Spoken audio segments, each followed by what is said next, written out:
Dancers, Jess here. Welcome back to the Whole Dancer YouTube channel. Today I wanted to chat about how to stay energized during long, hot, sweaty summer days. So I'll say I have a lot of experience with this one because back when I was training in high school, the studio where I was trained didn't have air conditioning.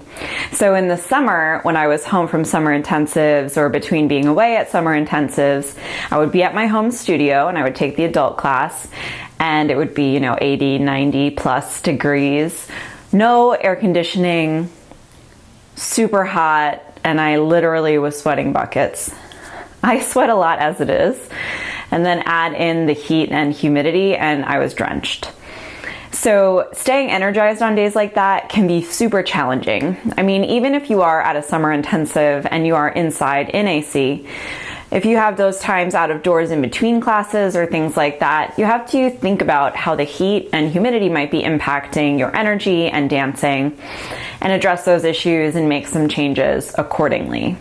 So obviously the most clear thing you need to do is make sure that you're hydrating. It's easy to become chronically dehydrated in the summer when you're sweating a lot and you're dancing a lot, and then add on the heat to that. It's just a very easy thing to happen. So make sure that you're constantly replenishing water, both during class, after class, before class, all throughout the day, and into the evening.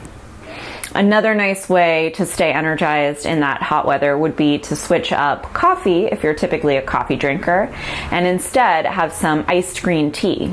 And the nice thing about iced green tea is it's something that you can consume starting earlier in the day, even through the afternoon, and the amount of caffeine is not so significant or so high that it's going to mess with your energy levels, but rather it should be enhancing and promoting high energy throughout the day. So definitely be sure to think about giving green tea a try as an alternative to coffee, especially because iced green tea can be a nice way to hydrate and energize at the same time throughout the summer, whereas coffee acts as a diuretic and can have the opposite effect and dehydrate you. When it's hot out and in the hot summer months, some foods become much more appealing, like raw foods, salads, smoothies, juices.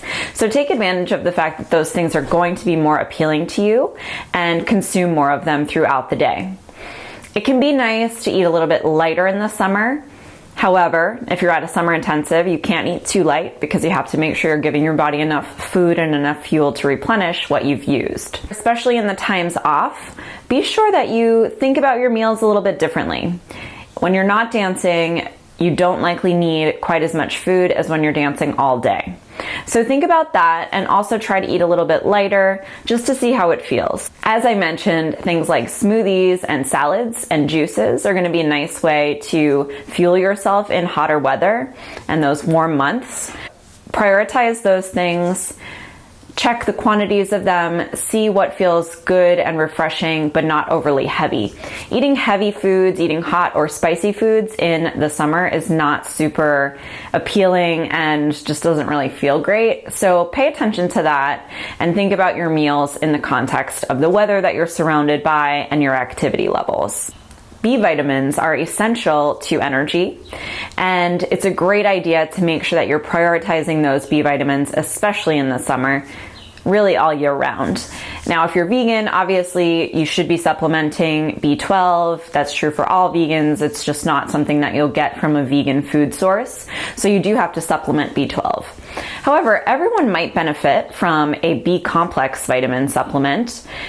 Worth looking into and always asking your doctor about. It's not something that I can recommend across the board or say everyone needs to have one or needs to use one, but B vitamins are what give you energy, and so it's really important to make sure that you're getting all of them.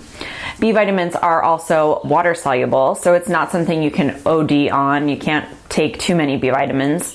If your body has too much, it will just eliminate it. So think about a B vitamin and ask your doctor if it might be a good choice for you, especially during the summer intensive when you do need high energy and you will be dancing a lot and expending a lot of energy. A B vitamin might be a good way to stay a little bit more energized this summer. The This goes for across the board, but especially at a summer intensive and especially in the summer. Prioritize your sleep.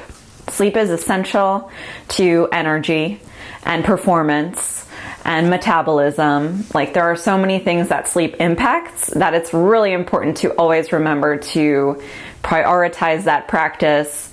Work out a good nighttime routine for yourself, something that gets you settled in and relaxed and ready for bed. Maybe you read a book for a little while.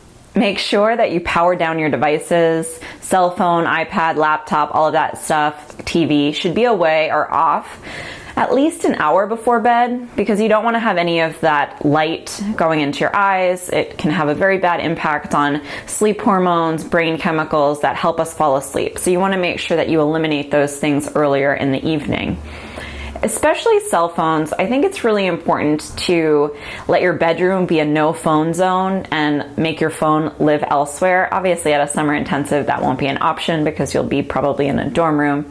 But when you're at home, I would say store your phone somewhere else at night, because there's no real benefit to looking at your phone right before bed. There's no real benefit to looking at your phone first thing in the morning. So it's great to put it away. Your sleep is going to impact your mood and help you to feel more optimistic and positive as well. Now, keeping in mind hot weather, you will have to make sure that you can get your bedroom to as low a temperature as possible. Ideal sleeping temperature is like 60 to 70 degrees. 70 is actually a little bit warm for most people. So make sure that you can get the air circulation, air conditioning if it's available to you, fans, in order to promote good sleep throughout the summer and throughout the hot summer months. So those are some tips for staying energized throughout the hot, sweaty months. If you have any additional thoughts or comments or how you stay energized in the summer, I'd love to hear from you. Just leave a comment below. If you liked this video, please give it a thumbs up. And if you haven't yet subscribed to the Whole Dancer YouTube channel, click the subscribe button below. There's a new video, at least one new video every single week. For more from The Whole Dancer, please visit thewholedancer.com and sign up for our email list at thewholedancer.com/tips. And you can get my free cheat sheet, 50 tips to stay and get into your best dancing shape. Thanks again so much for tuning in, and I'll see you next time.